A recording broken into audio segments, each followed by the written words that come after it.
Multiplication of two numbers is easy, right?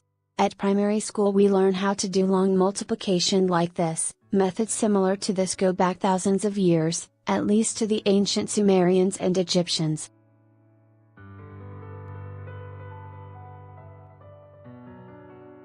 But is this really the best way to multiply two big numbers together? In long multiplication, we have to multiply every digit of the first number by every digit of the second number.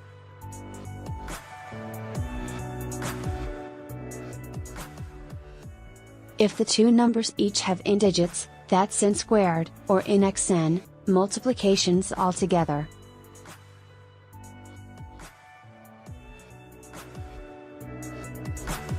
In the example above, n is 3, and we had to do 3 squared equals 9 multiplications. Around 1956, the famous Soviet mathematician Andrei Kolmogorov conjectured that this is the best possible way to multiply two numbers together.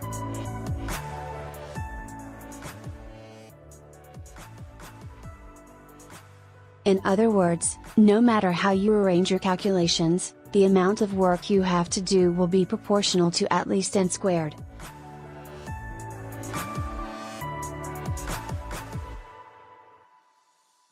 Twice as many digits means 4 times as much work. Kolmogorov felt that if a shortcut was possible, surely it would have already been discovered.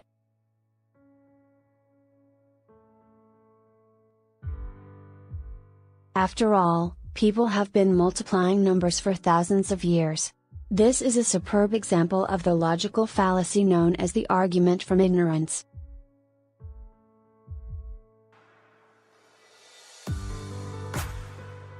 A quicker way. Just a few years later, Kolmogorov's conjecture was shown to be spectacularly wrong.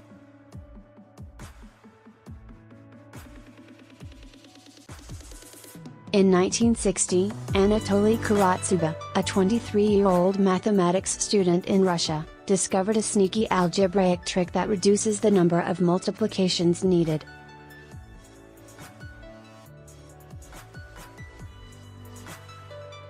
For example, to multiply 4-digit numbers, instead of needing 4 squared equals 16 multiplications, Karatsuba's method gets away with only 9.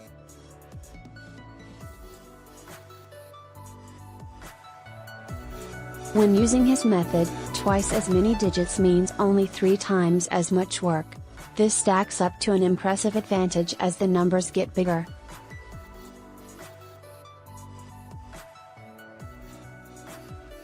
For numbers with 1,000 digits, Karatsuba's method needs about 17 times fewer multiplications than long multiplication.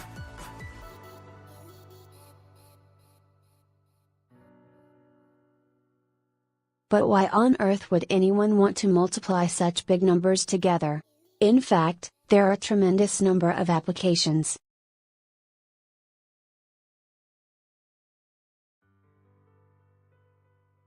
One of the most visible and economically significant is in cryptography. Big numbers in real life. Every time you engage in encrypted communication on the internet, for example, access your banking website or perform a web search, your device performs a head-spinning number of multiplications, involving numbers with hundreds or even thousands of digits.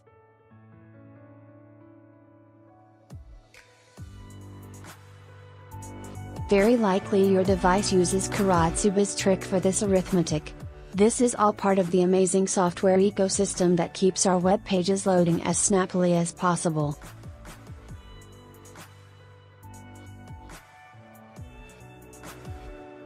For some more esoteric applications, mathematicians have to deal with even larger numbers, with millions, billions or even trillions of digits.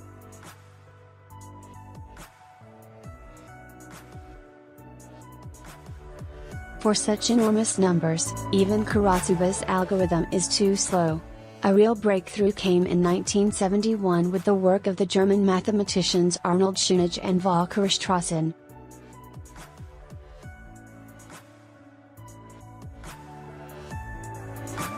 They explained how to use the recently published fast Fourier transform, FFT, to multiply huge numbers efficiently.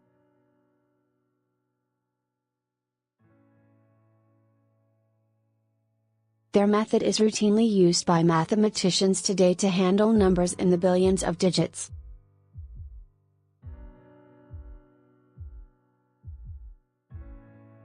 The FFT is one of the most important algorithms of the 20th century.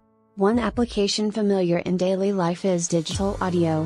Whenever you listen to MP3s, music streaming services or digital radio, FFTs handle the audio decoding behind the scenes.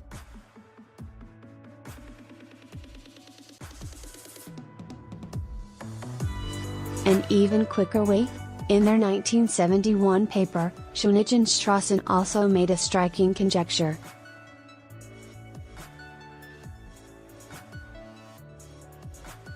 To explain, I'll have to get a bit technical for a moment. The first half of their conjecture is that it should be possible to multiply n-digit numbers using a number of basic operations that is proportional to at most n log n, that's n times the natural logarithm of n.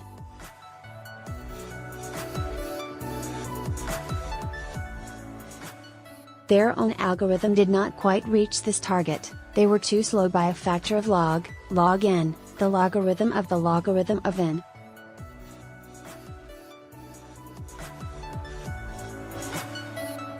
Nevertheless, their intuition led them to suspect that they were missing something, and that n log n should be feasible.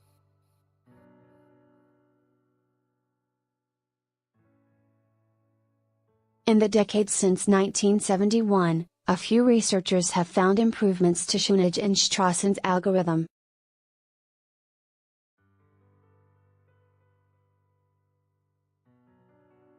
Notably, an algorithm designed by Martin Feurer in 2007 came agonizingly close to the elusive n log n.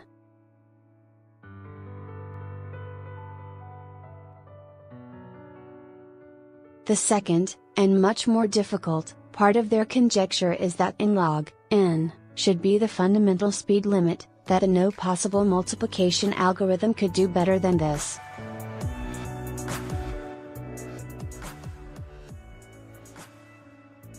Sound familiar? Have we reached the limit?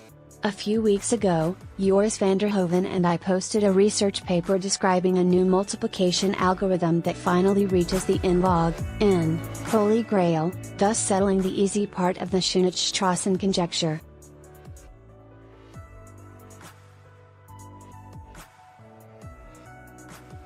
The paper has not yet been peer-reviewed, so some caution is warranted. It is standard practice in mathematics to disseminate research results before they have undergone peer review.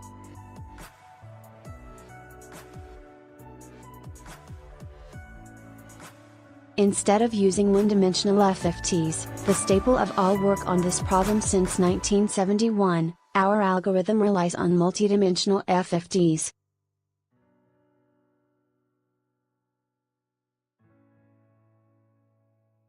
These gadgets are nothing new. The widely used JPEG image format depends on two-dimensional FFTs, and three-dimensional FFTs have many applications in physics and engineering.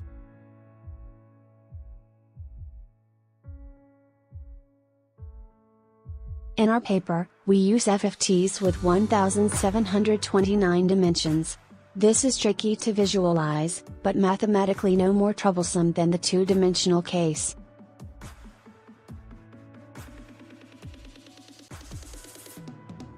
Really big numbers. The new algorithm is not really practical in its current form, because the proof given in our paper only works for ludicrously large numbers.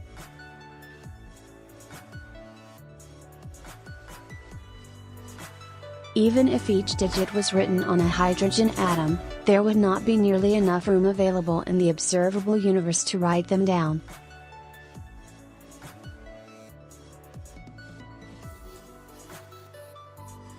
On the other hand, we are hopeful that with further refinements, the algorithm might become practical for numbers with merely billions or trillions of digits.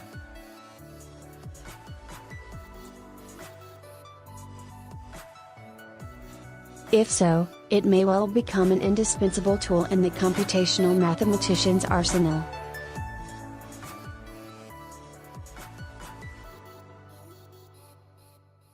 If the Fulchenage-Strassen conjecture is correct, then from a theoretical point of view, the new algorithm is the end of the road. It is not possible to do any better.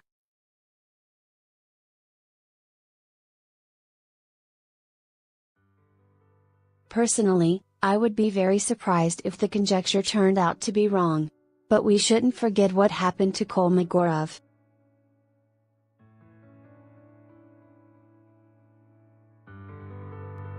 Mathematics can sometimes throw up surprises. David Harvey is an associate professor in mathematics at UNSW.